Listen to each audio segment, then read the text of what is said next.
impact, you had basically every type of emergency vehicle and the sirens from that. And then on top of that, just a really acrid smell from the burning jet fuel.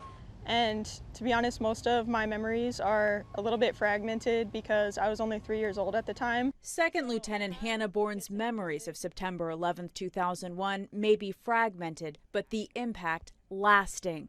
She and her infant sister Heather were inside the Pentagon Daycare Center at the time of the attack. Service members showed up at the door and started loading infants into cribs and then just carried the cribs like half a mile to the river. Her mother, now retired Brigadier General Dana Bourne, was serving at Bolling Air Force Base at the time.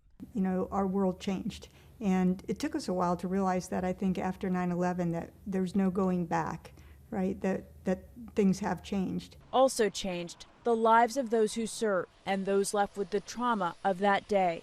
As a child, Hannah drew pictures of what she experienced following the attack and instinctively comforted her sister when her dad brought her to a spot near the Pentagon to try and explain what happened. Her younger sister, who at 4 months old really was just dealing with, you know, sadness, who knows where that came from, but she was comforting. Both daughters now committed to military service themselves.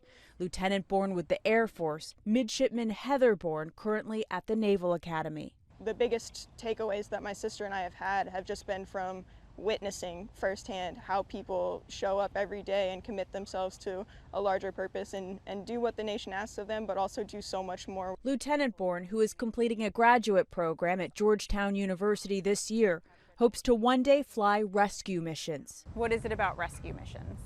I don't know, there's probably something innate there about just the gratitude that my sister and I and my family have for the service members who had the awareness to come help rescue us during 9/11 and maybe wanting to give back in a more direct way. Lieutenant Bourne says every 9/11, she and her sister reflect on what they can do to honor the legacy of the lives lost and the sacrifices made over the past 20 years. Natalie Brand, CBS News, Arlington, Virginia.